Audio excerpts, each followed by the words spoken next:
Estimadas y estimados estudiantes, seguimos ahora con el otro tema de nuestra clase que es vinculado a procariotas y arcaes. Lo primero que vamos a determinar es, bueno, quiénes son, cómo se reproducen, cómo viven, cómo afectan a los humanos, por qué son tan importantes en la biología de todas las ciencias vinculadas a la vida, cómo se clasifican. Eso es lo que vamos a cubrir en este apartado. Ambos, inicialmente, estos dos grupos, bacterias arca y arcae, se consideraban por pertenecientes a un solo dominio. Luego se determinó por pruebas de biología molecular, estudios de biología de proteómica y más detalles que estos eran dos dominios totalmente diferentes. Y, por supuesto, son difíciles un tanto de clasificar, puesto que inicialmente las herramientas eran muy limitadas, era tamaño, forma y eventualmente una tinción. Entonces, de tal manera que las capacidades de diagnóstico o de especiación eran bastante limitadas. Hoy en día, con la biología molecular, los análisis por medio de taxonomía vía secuenciación de ADN han permitido una mayor capacidad de separar estos grupos. Entonces, realmente se vuelve muy interesante esto. Fueron definitivamente los organismos que habitaron primero el planeta. Estos microbios como tal carecían de organelos, eso lo discutimos en las primeras lecciones del curso, y no tienen una envoltura nuclear. Siguen siendo extraordinariamente abundantes y las bacterias, junto con arcanos y las eucariotas, representan, digamos, los tres dominios de la vida. Vamos a separar bacterias y arqueas y vamos a entrar con procariotas, que es lo que nos interesa. Definitivamente hay similitudes entre las bacterias y las arquibacterias, pues, y eso da origen a su confusión. Son unicelulares y son pequeños. Pero ya como mencioné, hay características distintivas, estructurales y bioquímicas que separaron a las bacterias de las arquibacterias. Esto lo vamos a profundizar más adelante. A nivel básico, los procariotas, las bacterias, inicialmente eran separados por morfología entre grandes grupos, los que son, digamos, cocoides, que son esféricos, los bacilos y las espiroquetas, que eran de características como espiral. Los bacilos eran como bastoncitos, podríamos decirlo así. Entonces habían tres, digamos, morfologías que eran las que se conocían y se conocen a nivel básico. Tres morfologías. Ellos pueden formar agrupaciones, pueden formar cadenas, pero son organismos independientes uno del otro.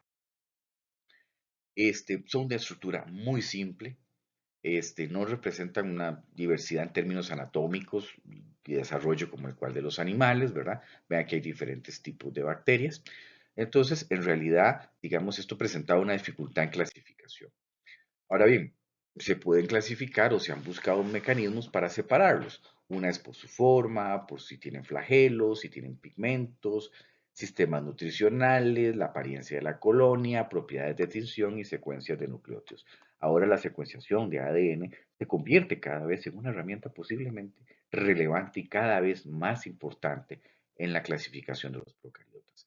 No porque las otras sean inválidas, sino simplemente por la precisión que nos puede dar y la rapidez que nos puede dar la clasificación vía ADN. Hacia eso vamos. Entonces ya mencioné esféricas de bastón o sacacorchos, ¿verdad? Y aquí las tres formas más comunes, las esféricas, cocoides, las dos bacilos y las espiroquetas. De manera interesante, hacia eso se descubrió que ante una reacción especial con un químico, daban una coloración positiva y una negativa. Entonces también fue otra forma de clasificarlas entre bacterias gram positivas y gram negativas. Entonces es relevante. Brevemente, el test de gram positivas y gram negativas permite por una tinción, permite una forma de clasificación y es el test de gram de tinción. Como ven, uno es más azulado y otro es más rojizo. Y eso nos da entonces, digamos, un tipo de clasificación que antes no disponíamos o no se disponía anteriormente, ¿verdad? Entonces es una forma de clasificación. Por eso se habla mucho de bacterias gram positivas y gram negativas. La diferencia entre las gram positivas y las gram negativas está específicamente en que las bacterias poseen una membrana plasmática y una pared celular, también visto en las primeras lecciones del curso.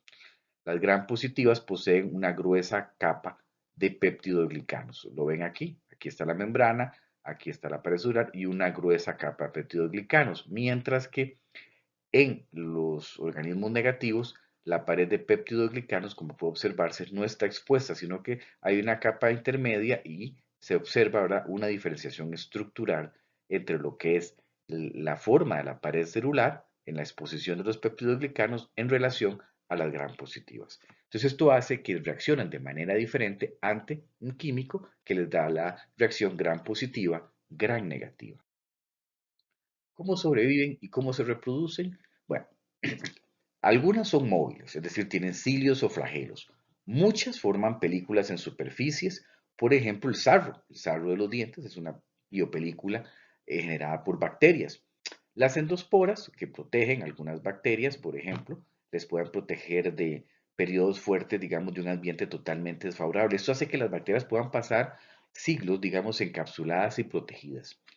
Y bueno, eso da muchas películas de ciencia ficción que en el Ártico excavan algo y sale una bacteria ahí milenaria escondida y etcétera y genera una infección y bueno, hay toda una historia. Bueno, también por esto es real, o sea, ellas pueden vivir, digamos, muchísimos siglos o años o siglos o periodos muy largos encapsuladas en estas endosporas. Luego, tienen capacidad de vivir en ambientes difíciles y también, por ende, eso les genera especificidad para diferentes tipos de hábitat. Son muy particulares y su convivencia e interacción con otros organismos es notoria, es notoria. Así que si alguno de ustedes tiene curiosidad, al final de estos vídeos, de estas videoclases, hay un video muy bonito que recomiendo que vean de unos 40 minutos al de la DW, que es una televisora alemana muy interesante, que muestra muchas vinculaciones de las bacterias con otros organismos. O sea, nos ayuda a expandir ese mundo de conocimiento de qué son esos organismos procariotas. ¿Ok? ¿Cómo sobreviven? Definitivamente el metabolismo de ellas, al ser tan diverso, les permite, digamos, acceder a muchos hábitats. Se reproducen por fisión binaria, es decir, se parten en dos. Pero otra particularidad es que pueden intercambiar material genético entre sí, tienen esa capacidad, o sea, de intercambiar. No es una reproducción sexual, pero sí pueden intercambiar cierto material.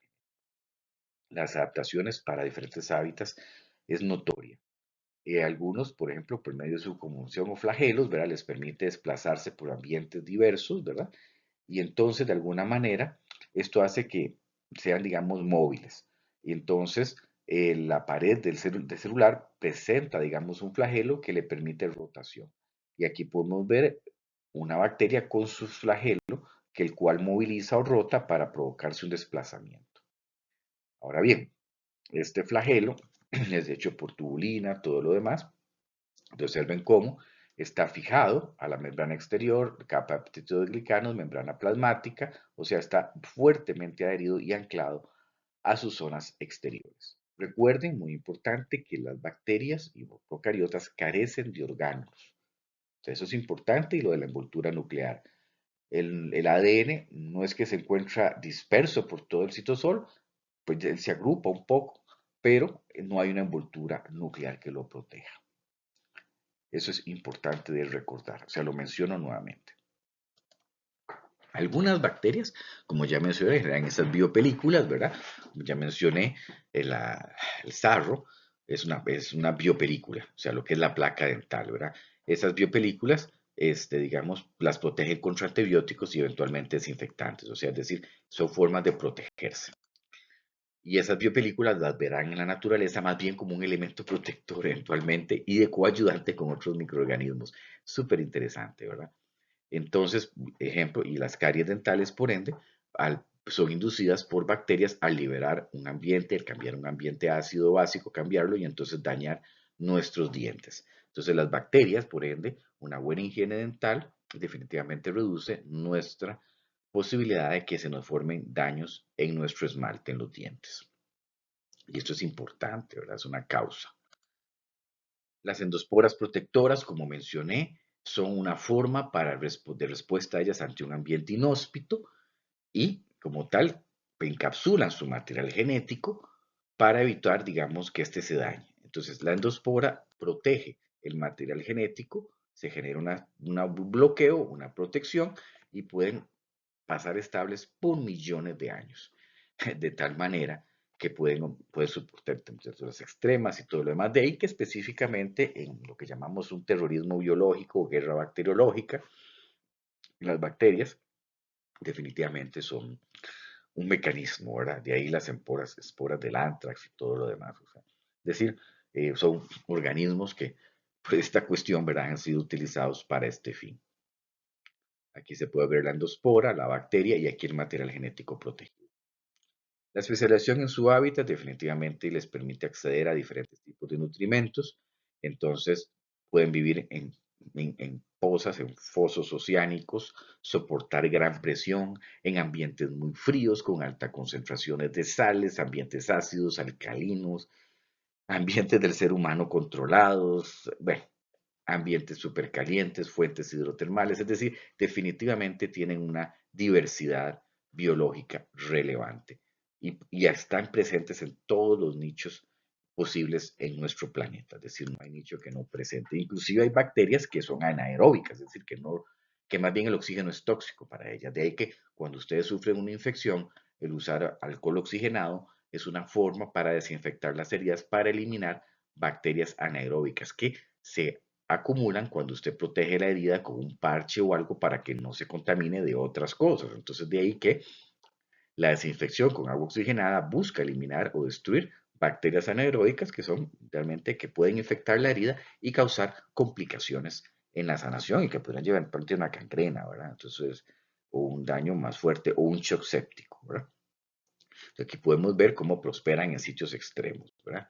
Entonces eso las hace interesantes. Aquí, digamos, este cuadro explica muy bien cómo ellas se alimentan. Algunas son fototrótofas, es decir, que toman la luz para producir glucosa, para liberar oxígeno. Otras utilizan para producir, digamos, su energía a base de dióxido de carbono, utilizan reacciones químicas, es decir, interesantes, reacciones químicas, ¿verdad?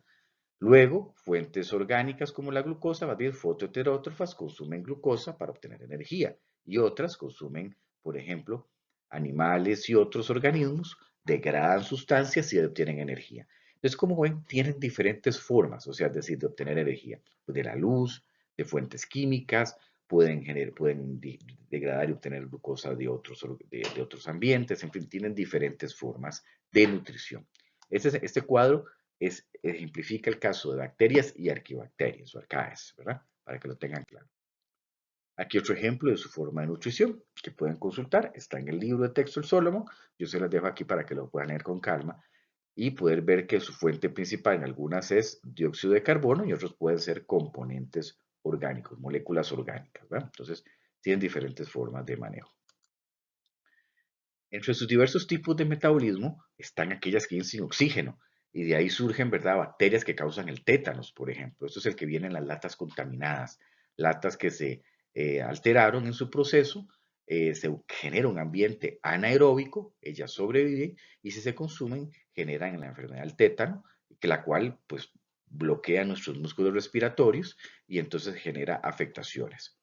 También tenemos bacterias como Escherichia coli, nuestro intestino grueso, ¿verdad?, que aunque aunque requieren respiración anaeróbica, también lo puede tener aeróbica, que es interesante. Una infección fuerte por Escherichia coli provoca diarrea, vómitos y otras particularidades, aunque es fuente de nuestra flora intestinal. Solo que en un alimento altamente contaminado por bacterias como Escherichia coli se convierte en un problema de salud. También tenemos, como ya mencioné, las que viven de compuestos orgánicos como carbohidratos, grasas. Y aquí es la parte interesante. Las bacterias pueden ser elementos que pueden ser usados por el ser humano para descomponer o degradar cosas que para nosotros sean incómodas. Entonces, de alguna otra manera, por su diversidad de compuestos, se pueden ocupar en técnicas de bioremediación. La bioremediación es la destrucción de ambientes tóxicos por medio del uso de organismos biológicos. Entonces, las bacterias son una forma, es decir, de degradar estas cosas. Ahora bien, existe un grupo muy relevante, las llamadas cianobacterias, una muy famosa y la pueden buscar en internet, la espirulina, que es una cianobacteria que se utiliza para, o sea, nosotros la podemos comer, es una fuente rica de proteína y realmente, les comento, no se extrañen si dentro de un tiempo tenemos que recurrir abundantemente a organismos como cianobacterias, como espirulina, para compensar nuestra alimentación y también la de animales, ¿verdad? O sea, es decir, es una rica fuente de proteínas y de nutrientes. Entonces, las cianobacterias, lo interesante es que pueden fotosintetizar, fijar carbono, enviar dióxido de carbono y a su vez servir como alimentación. Existen otras que utilizan azufre, pues como para generar un tipo de fotosíntesis, ¿verdad? Entonces, es interesante ver el metabolismo. Las cianobacterias, como ya mencioné, fueron anteriormente clases, que son organismos que fueron los originarios de cambiar algo parecido, ancestros de las cianobacterias, de cambiar el ambiente, digamos, anaeróbico a un ambiente anaeróbico en nuestro planeta. ¿Cómo se dividen? Por fisión binaria, puede ocurrir cada 20 minutos, es una forma rápida en que el cual dividen su material genético, de tal manera que una nueva cepa por mutación puede generar rápidamente nuevas cepas, y si esta mutación es ventajosa, rápidamente va a tener células hijas, o mejor, bacterias hijas, con esta mutación. Entonces, sus rápidos ciclos les permiten adaptarse rápidamente al medio ambiente. Aquí es como un ejemplo de fisión binaria, cómo se parten en dos, pero eso sí, previamente tiene que haberse duplicado o replicado su material genético. Por eso es importante. ¿Ok? El intercambio de material genético se le llama conjugación y ocurre a través de unos llamados pelos sexuales. El pelo sexual, voy a adelantarme un poquito, es simplemente una proyección del citoplasma con parte de la membrana, donde el cual por este pelo se pasa material genético de una célula a otra, es decir, intercambian material genético. El material genético intercambio no es preciso, no es estable, pero hace que las bacterias intercambien material genético. Y entonces esto se le llama el apareamiento procariótico, ¿verdad? Es una forma de donar o dar material genético. O sea, alguien dona y el otro recibe. Es una forma de intercambiar material genético, no es una reproducción sexual, es una forma de intercambiar porciones, fragmentos de ADN. Y es con esto concluimos nuestro segundo vídeo.